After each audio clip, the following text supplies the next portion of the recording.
Hello, ನಮಸ್ಕಾರ. ನಾನು ನಿಮ್ಮ ವಿಜಯನಗರದ ಹುಡುಗ ರಾಜು. ವಿಶ್ವವಿಖ್ಯಾತ ಹಂಪಿ ನಿಮಗೆಲ್ಲರೂ ಗೊತ್ತಿರ್ಬೋದು, ಅದೇ ನಮ್ಮ ಜಿಲ್ಲೆ ವಿಜಯನಗರ. ಸೊ ನಾನು ಒಂಥರ ಉತ್ತರ ಕರ್ನಾಟಕದಲ್ಲಿ ನಮ್ಮ ಡಿಸ್ಟಿಕ್ ಬರೋದ್ರಿಂದ ನನ್ನ ವಾಯ್ಸ್ ಒಂಥರ ರಫ್ ಆಗ್ಬೋದು, ನನಗೆ ಗೊತ್ತಿಲ್ಲ.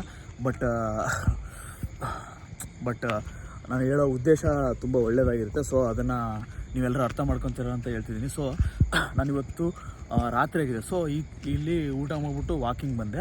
ಸೊ ಒಂದು ವೀಡಿಯೋ ಮಾಡಬೇಕು ಅಂತ ಅನಿಸುತ್ತೆ. ಅಂದರೆ ಯಾವುದೇ ಒಂದು ನಾನು ಕೊಟೇಶನ್ ನೋಡಿದೆ, ಅಂದರೆ ತಂದೆ ತಾಯಿಗೆ ರಿಟೈರ್ಡ್ ಆಗೋದು ಯಾವಾಗ ಗೊತ್ತಾ, ಅವ್ರು ಮಾಡ್ತಕ್ಕಂಥ ಕೆಲಸದಿಂದ ರಿಟೈರ್ಡ್ ಆಗೋದು ಯಾವಾಗ ಅಂತಂದರೆ, ಅಂದರೆ ಈಗ ಗೌರ್ಮೆಂಟ್ ಸರ್ವಿಸ್ ಇದ್ದರೆ 60 ವರ್ಷ 62 ವರ್ಷ ಇರುತ್ತಲ್ಲ, ಅದೇ ಅಲ್ಲ ಆ್ಯಕ್ಚುಲಿ ಅವರು ರಿಟೈರ್ಡ್ ಆಗೋ ವಯಸ್ಸು. ಅಂದರೆ ಅವ್ರ ಕೆಲಸದಿಂದ ನಿವೃತ್ತಿ ಆಗೋ ವಯಸ್ಸು ಅದೇ ಅಲ್ಲ ಆ್ಯಕ್ಚುಲಿ. ಯಾವುದು ಅಂತಂತಂದರೆ, ಯಾವಾಗ ಅವ್ರ ಮಕ್ಕಳು, ಅಂದರೆ ನಾವುಗಳು ನಮ್ಮ ಸ್ಟೇಬಲ್ ಆಗಿ ನಮ್ಮ ಕಾಲ ಮೇಲೆ ನಾವು ನಿಂತ್ಕೊಂಡು ನಾವು ನಮ್ಮ ಸಂಪಾದನೆಯಲ್ಲಿ ಅವ್ರನ್ನ ಯಾವಾಗ ನೋಡ್ಕೊಳ್ಳಿಕ್ಕೆ ಸ್ಟಾರ್ಟ್ ಮಾಡ್ತೀವಲ್ಲ, ಅವಾಗ ಅವ್ರಿಗೆ ಅದು ರಿಟೈರ್ಡ್, ಅವ್ರ ಕೆಲಸಕ್ಕೆ ಕೊಡ್ಸಕ್ಕಂಥ ರಿಟೈರ್ಡ್.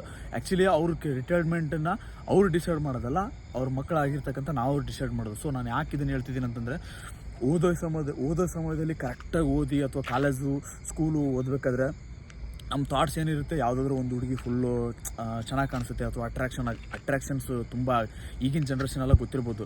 ಕಾಮನ್ನಾಗಿ ಒಂದು ಹುಡುಗಗೆ ಫೋನ್ ಸಿಕ್ಕರೆ, ಒಂದು ಹುಡುಗಿಗೆ ಫೋನ್ ಸಿಕ್ಕರೆ ಯಾರಿಗಾದ್ರೂ ಮೆಸೇಜ್ ಮಾಡಬೇಕು, ವೀಡಿಯೋ ಕಾಲ್ ಮಾಡಬೇಕು, ಮೀಟ್ ಮಾಡಬೇಕು ಅಂತ ಈ ಥರ ತುಂಬ ಜಾಸ್ತಿ ಇರ್ತೈತಿ. ಸೊ ಈ ಥರ ಎಲ್ಲ ಮಾಡಿ ನಿಮ್ಮದು ಈ ಓದ್ತಕ್ಕಂಥ ಸಮಯದಲ್ಲಿ ಏನಾದರೂ ನೀವು ಮಿಸ್ ಆಗಿ ನೀವೇನಾದರೂ ನಿಮ್ಮ ಲೈಫ್ನ ಹಾಳು ಮಾಡ್ಕೊಂಡ್ರೆ, ನೆಕ್ಸ್ಟ್ ನೀವೇನಾದರೂ ಮುಂದೆ ಲೈಫಲ್ಲಿ ಏನಾದರೂ ಸೆಟಲ್ ಆಗಿಲ್ಲ ಅಂತಂದರೆ, ನೀವೇನು 4 ವರ್ಷ 5 ವರ್ಷದಿಂದ ಚಿನ್ನ, ರನ್ನು, ಬುಜ್ಜಿ ಮತ್ತು ಎಕ್ಸೆಟ್ರಾ ಸಮಥಿಂಗು ಏನೇನೆಲ್ಲ ಕರೆದ್ಬಿಟ್ಟು ಇಷ್ಟಪಟ್ಟು ಪ್ರೀತಿಸಿರ್ತೀರಲ್ಲ, ಅದೇ ಹುಡುಗಿನೇ ನಿಮ್ಮನ್ನು ಒಂಥರ ಕೀಳಾಕೊಂಡು ಯಾರು ಸೆಟಲ್ ಆಗಿರ್ತಾನಲ್ಲ, ಅವನು ಒಂಥರ ಅಟ್ರಾಕ್ಷನ್ ಆಗಿ ಕಾಣಿಸೋಕ್ಕೆ ಸ್ಟಾರ್ಟ್ ಆಗ್ತಾನೆ. ನಿಮ್ಮ ಕಾಲೇಜೆಲ್ಲ ಮುಗಿದ್ಮೇಲೆ ಅವನು ಒಂಥರ ಅಟ್ರಾಕ್ಷನ್ ಆಗಿ ಕಾಣಿಸೋಕ್ಕೆ ಸ್ಟಾರ್ಟ್ ಮಾಡ್ತಾನೆ.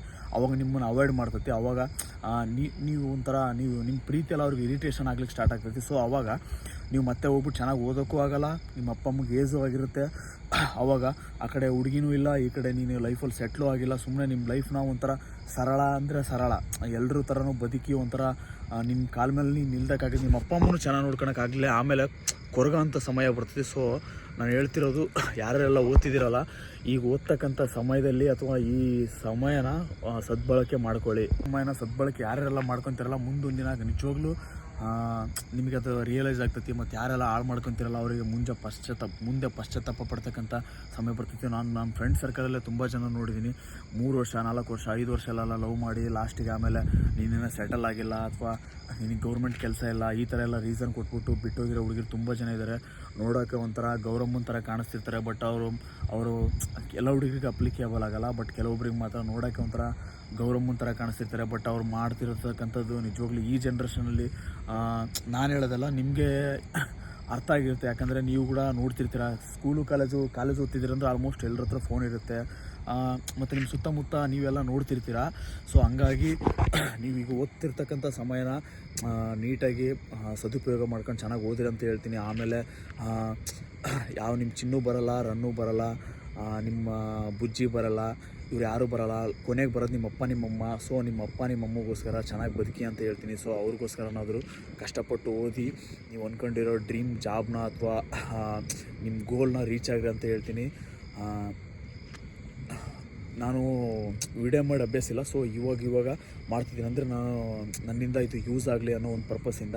ಸೊ ಈ ವಿಡಿಯೋ ಇಷ್ಟ ಆಗಿದ್ದರೆ ಶೇರ್ ಮಾಡಿ, ನಿಮ್ಮ ಫ್ರೆಂಡ್ಸಿಗೂ ಶೇರ್ ಮಾಡಿ, ಮತ್ತು ಯಾರಾದರೂ ಲವ್ ಮಾಡ್ತಿರ್ತಾರಲ್ಲ ಅವ್ರಿಗೆ ಶೇರ್ ಮಾಡಿ. ಯಾಕಂದರೆ ಸುಮ್ಮನೆ ಲವ್ ಮಾಡ್ಕೊಂತ ಒಂದು ಬ್ಲೈಂಡಲ್ಲಿ ಇರ್ತಾರೆ. ಅಂದರೆ ನಮ್ಮ ಹುಡುಗಿನೇ ನನಗೆ ಪ್ರಪಂಚ, ನಮ್ಮ ಹುಡುಗಿನೇ ನನಗೆ ಸರ್ವಸ್ವ, ಈ ಥರ ಇರ್ತಾರೆ. ಬಟ್ ಅದೇ ಸರ್ವಸ್ವ, ಅದೇ ಪ್ರಪಂಚನೇ, ಆ ಪ್ರಪಂಚದಿಂದ ನಿಮ್ಮನ್ನು ಹೊರಗೆ ಆಗ್ತೈತಿ ಒಂದಲ್ಲ ಒಂದು ದಿನ, ನೆನ್ಪಿಟ್ಕೊಳ್ರಿ. ಸೊ ಅದಕ್ಕೋಸ್ಕರ ನೀವು ಫಸ್ಟ್ ನಿಮ್ಮ ಲೈಫ್ನ ಒಂಥರ ಬ್ಯುಸಿ ಮಾಡ್ಕೊಳ್ಳಿ. ನೀವೇನು ಕಾಲ್ ಮಾಡಬೇಕು, ಮೆಸೇಜ್ ಮಾಡಬೇಕು, ಆ ಹುಡುಗಿಗೆ ಟೈಮ್ ಕೊಡು ಅಂತ ನೀವು ಕೇಳ್ಕೊಂತಿರ್ತೀರಲ್ಲ, ಅದೇ ಉಲ್ಟಾ ಆಗಿಬಿಟ್ಟು ಆ ಹುಡುಗಿ ನಿಮ್ಮನ್ನು ಕೇಳ್ಕೋಬೇಕು.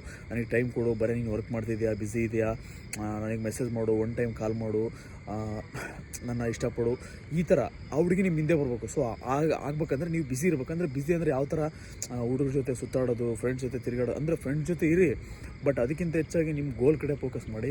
ನೀವು ಓದ್ತಿದ್ರೆ ಚೆನ್ನಾಗಿ ಓದಿ. ಸೊ ಒಂದೇನಾದರೂ ನೀವು ಗೌರ್ಮೆಂಟ್ ಕೆಲಸ ತಗೊಂಡ್ರೆ ಅಥವಾ ಯಾವುದಾದ್ರೂ ಒಂದು ಸಕ್ಸಸ್ ಆದರೆ ಆಟೋಮೆಟಿಕ್ಲಿ ನೀವು ಲವ್ ಮಾಡೋ ಹುಡುಗಿ ನೀವು ಇಂಟ್ರೆಸ್ಟು, ನೀವಂದರೆ ಕಡಿಮೆ ಸಮಯ ಕೊಟ್ಟರು, ಏನು ಮಾಡಿದರು, ಹೆಂಗಿದ್ರು ಕೂಡ, ನೀವು ಏನು ಕೆಲಸ ಮಾಡಿದರು, ನೀನು ಕಸ ಮಣ್ಣನ್ನ ಇದು ಚಿನ್ನ ಅಂತ ಹೇಳಿದ್ರು ಅವರು ಹೌದು ಅಂತ ಹೇಳ್ಬಿಟ್ಟು ಅದನ್ನೇ ನಂಬ್ತಾರೆ. ಸೊ ಅಕಸ್ಮಾತ್ ನೀನು ಏನೂ ಇಲ್ಲ ಅಂತಂದರೆ, ನೀನು ಚಿನ್ನ ಚಿನ್ನ ಅಂದರು ಇವನಿಗೇನು ಗೊತ್ತು ಬಿಡು, ಇವನು ಹೇಳೋದೆಲ್ಲ ಸುಮ್ಮನೆ ಡೋಂಗಿ ಅನ್ನೋ ಥರ ಮಾತಾಡ್ತಾರೆ. ಸೊ ಹಂಗಾಗಿ ಯಾರು ಸಕ್ಸಸ್ ಆಗ್ತಾರಲ್ಲ ಅವ್ರಿಗೆ ತುಂಬ ಬೆಲೆ ಇದೆ. ಸೊ ನೀವೆಲ್ಲರೂ ಸಕ್ಸಸ್ ಆಗಂತ ಹೇಳ್ತೀನಿ. ಸೊ ಲವ್ ಈ ಥರ ಎಲ್ಲ ಮಾಡ್ಕೊಂಡು ನಿಮ್ಮ ಏಜ್ನ ಅಥವಾ ನಿಮ್ಮ ಸಮಯನ ವ್ಯರ್ಥ ಮಾಡ್ಕೊಂಡ್ರೆ ನಿಜವಾಗ್ಲೂ ಯಾವ ಹುಡುಗಿನೂ ಬರೋಲ್ಲ, ನಿಮ್ಮ ಅಪ್ಪ ಅಮ್ಮನೇ ಬರೋದು. ಸೊ ನಿಮ್ಮ ಅಪ್ಪ ಅಮ್ಮನ ಚೆನ್ನಾಗಿ ನೋಡ್ಕೊಳ್ಳೋದ್ರ ಕಡೆ ಗಮನ ಕೊಡು ಅಂತ ಹೇಳ್ತೀನಿ. Thank you so much for this watching video. ನನ್ನ ಹೆಸರು ರಾಜು ಅಂತ. ನಾನು ಯೂಟ್ಯೂಬ್ ವೀಡಿಯೋಸು ಇವಾಗ ಸ್ಟಾರ್ಟ್ ಮಾಡಿದ್ದೀನಿ. ಅಂತಂದರೆ ನಾನು ಮುಂಚೆ ಮಾಡಿದ್ದಿಲ್ಲ, ಅಂದರೆ ನಾನು ಪೊಲೀಸ್ ಟ್ರೈನಿಂಗಲ್ಲಿದ್ದೆ, ಅಲ್ಲೆಲ್ಲ ಟೈಮ್ ಸಿಗ್ತಿದ್ದಿಲ್ಲ. ಸೊ ಇವಾಗ ನನಗೆ ಅನಿಸಿರೋದು ಅಂದರೆ ನಾವೆಲ್ಲ ಕಾಲೇಜ್ ಓದ್ಬೇಕಾರೆ ಈ ಥರ ಸಮಯನೆಲ್ಲ ವ್ಯರ್ಥ ಮಾಡಿಕೊಂಡು ಇವಾಗ ಅನಿಸ್ತತಿ. ಸೊ ಅವಾಗ ಒಂದು ಹುಡುಗಿರು ನಮ್ಮನ್ನು ಮಾತಾಡ್ಸೋದು ಹಂಗೆ ಮಾಡ್ತಿದ್ದಿಲ್ಲ. ಸೊ ಯಾರ್ಯಾರೆಲ್ಲ ಸ್ಟೈಲ್ ಮಾಡೋದು ಹಂಗೆಲ್ಲ ಮಾಡ್ತಾರೆ, ಅಂಥರಿಂದೆಲ್ಲ ಹುಡುಗಿರು ಹೋಗೋದು ಹಂಗೆಲ್ಲ ಕಾಮನಾಗಿ ಮಾಡ್ತಿದ್ರು. ಬಟ್ ಇವಾಗ ಅವರೆಲ್ಲ ಒಬ್ಬೊಬ್ಬರು ಸೆಟಲ್ ಆಗಿದ್ರು, ಒಬ್ಬೊಬ್ಬರು ಸೆಟಲ್ ಆಗಿಲ್ಲ. ಸೆಟಲ್ ಆಗಲಿ ಇಲ್ದಿರೋರು ಕಾಲೇಜಲ್ಲಿ ಅವ್ರು ಮಾಡಿರ್ತಕ್ಕಂಥ ಶೋಕಿನೆಲ್ಲ ನೆನ್ಪು ಮಾಡ್ಕೊಂಡ್ರೆ ಅವ್ನ ಮುಂದೆ ಅಷ್ಟು ಜನ ಹುಡುಗಿರಿದ್ರು, ಇಷ್ಟು ಜನ ಹುಡುಗಿರಿದ್ರು, ಬಟ್ ಇವಾಗ ಮದುವೆ ಆಗ್ಬೇಕಂದ್ರೆ ಹೆಣ್ಣು ಸಿಗ್ತಿಲ್ಲ. ಸೊ ಈ ಥರ ಎಲ್ಲ ನಾನು ನೋಡ್ಬಿಟ್ಟು ನೀವು ಲೈಫ್ ಹಾಳು ಮಾಡ್ಕೋಬಾರ್ದು ಅಂತ ಒಂದೇ ಒಂದು ಪರ್ಪಸ್ಸಿಗೆ ವಿಡಿಯೋ ಮಾಡ್ತಿದ್ದೀನಿ. ಸೊ ಇದರಿಂದ ಯಾರಾದರೂ ಒಂದು 4 ಜನ ಹುಡುಗರಾದರೂ ಬದಲಾಗಿ ಚೆನ್ನಾಗಿ ಓದ್ಕೊಂಡು ಅವ್ರ ಗೋಲ್ನ ರೀಚ್ ಆಗಲಿ ಅಂತ ನನ್ನ ಉದ್ದೇಶ. Thank you so much for this watching video. ಮತ್ತು ನೆಕ್ಸ್ಟು ಮುಂದಿಂದು ಯಾವುದಾದ್ರೂ ಒಂದು ಒಳ್ಳೆಯ ಕಂಟೆಂಟು ವಿಡಿಯೋ ಮಾಡ್ಬೇಕಂತ ಅಂದ್ಕೊಂಡಿದ್ದೀನಿ.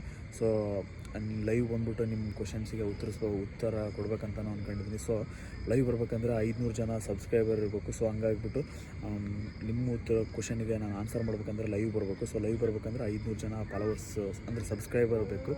ನೀವೆಲ್ಲ ಸಬ್ಸ್ಕ್ರೈಬ್ ಮಾಡ್ತೀರಾ ಅಂತ ಅಂದ್ಕೊಂಡಿದ್ದೀನಿ. Thank you so much for this watching video.